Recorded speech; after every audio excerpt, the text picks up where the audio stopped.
One day, you're going to look around and you're going to realize that everybody loves you, but nobody likes you. And that is the loneliest feeling in the world. I admit it, another hoe got me finished. Broke my heart, oh no you didn't. So the Dallas Stars have eliminated the Vegas Golden Knights to move on to the Stanley Cup Final for the first time in their history since 2020 years ago. What's going on, guys? Narc97 here, back again with another video. Today, we're just gonna talk to mock heaters. I've been inconsistent the past couple days, and I'm gonna make it up to you guys. So I'm gonna make a few videos today and work on some notes, and we're gonna get some stuff done. So let's talk about some recent news around the league. So we're gonna start off with the Jonas Brodin signing. So Jonas Brodin of the Minnesota Wild has signed a 7-year contract. I think it's a pretty good signing, and I mean, 7 years might be a little bit too much, but I think it's pretty solid for a good defenseman. Another thing we should talk about, 100%, the Peter Laviolette hiring. Now, we found out some stuff about the Devils, too, with their hirings. Gallant didn't want it. Gallant didn't want to be hired. And Laviolette was totally on it for the Devils. But he wanted to get paid $5 million, and the Devils were not going to do that, so no. So Peter Laviolette is now the official coach of the Washington Capitals. He coached the New York Islanders, the Carolina Hurricanes, the Philadelphia Flyers, and the Nashville Predators, which was the team he was fired by back in January. So I'm glad to see him with a new team. I mean, I think Laviolette, he's had a history of getting teams to the finals.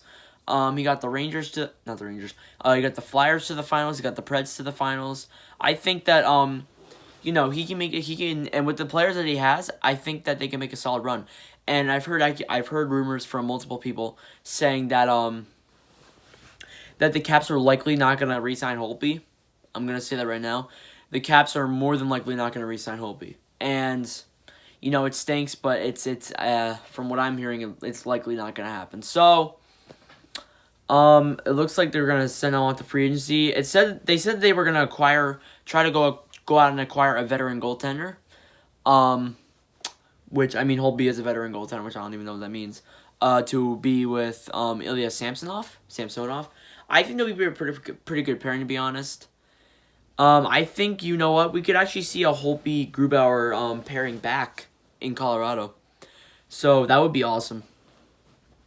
Another thing, they also said they were going to do some moves with the defense. I get it, because the Capitals' defense was not good in that series against the Islanders at all. Except for Game 5, maybe. But, it was not a good series for them. And, I mean, after that, it was a good decision to fire Todd Reirden. Because, this team wins the Stanley Cup with Barry Trotz. And then they just lose in the first round year after year. And you know what? I'm kind of starting to see a downfall of the Capitals.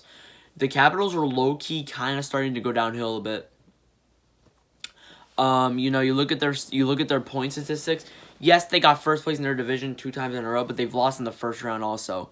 And you look at how many points they're ahead of teams in their divisions. Last season they were decently ahead, but this season they were only a point ahead. Philadelphia was really pushing to get that first division place before the pause of the season. So, I'm kind of seeing the Capitals kind of starting to go on a downhill spiral here. And, with Ovechkin's career coming to an end soon, I think that is likely going to be the case. We've heard the rumor of Ovechkin potentially signing a 3 to 5 year deal, but that hasn't been announced yet. So, I don't know. Ovechkin's contract expires next season, next free agency, whenever that next free agency is. I'm hoping July, but yeah. So Peter Laviolette's hired. We'll see if he can make it work with what he has, and get all the other people in there. So he'll likely keep the lines that they have. Maybe go out for a few opposition good players that are pretty underrated and all that good stuff that are heading into free agencies. So yeah. I also want to talk about a thing with Alex Petrangelo.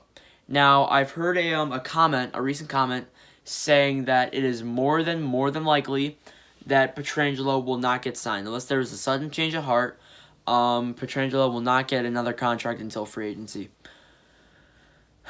that really stinks. You know, they trade Jake Allen. You make them think, oh, they're trying to clear cap space for Alex Petrangelo, but it really was just to get rid of Jake Allen, basically, when you look at it, and to get a 7th round pick, or no, get a 5th round pick. So, or a 7th, I don't even remember. It was either one of those two, because Montreal was a part of both deals, and it was kind of confusing me. So, you know, it's really gonna stink. I can't imagine Petrangelo being anywhere else, to be honest with you, besides St. Louis.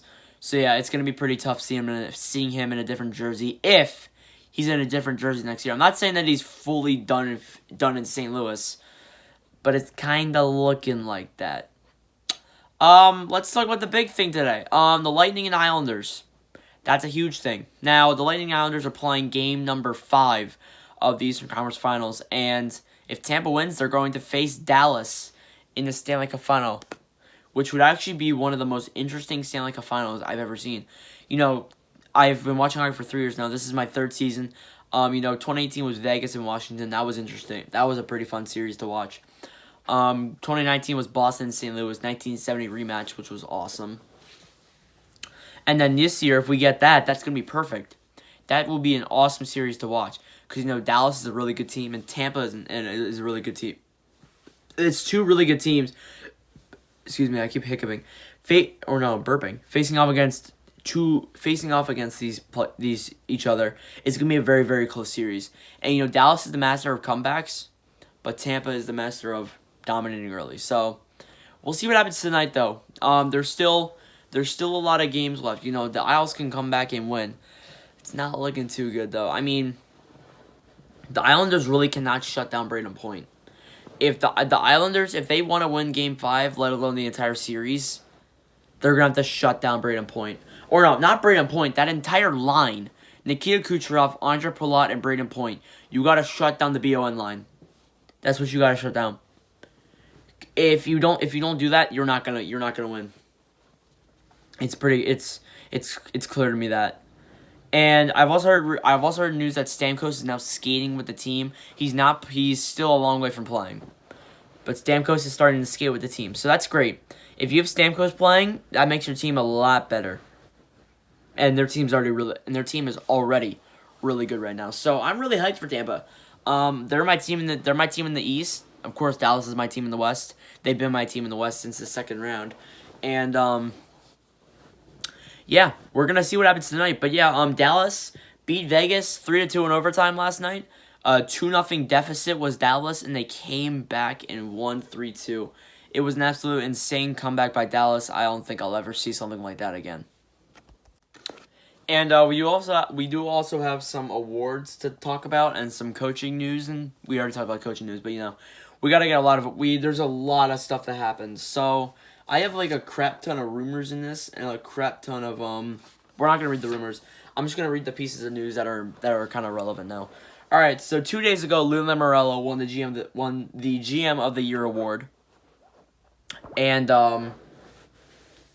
it's well deserved. I mean, you know, you see this Tampa team, you see this New York team. You know how they were 0-7 they were like lost 8 out of 7 out of 10 in the regular season heading into the playoffs, and they played really well.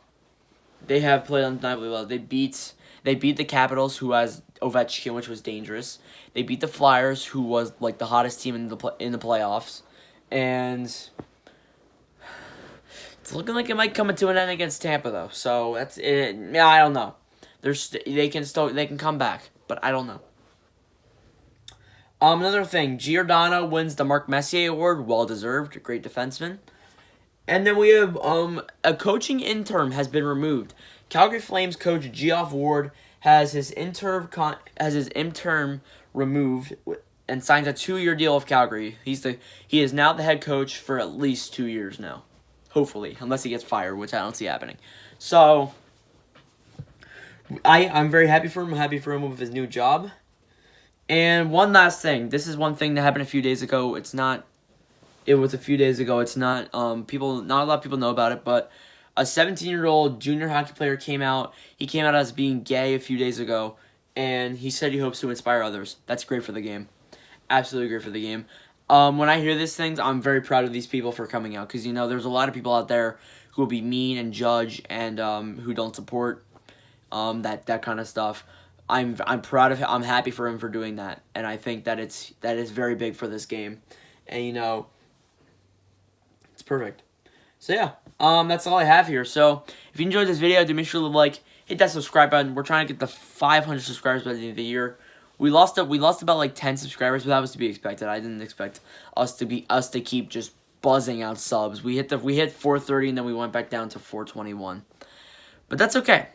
I'm not mad about that at all. So if you enjoyed this video, do make sure to like, hit that subscribe button, and I'll see you guys in the next video.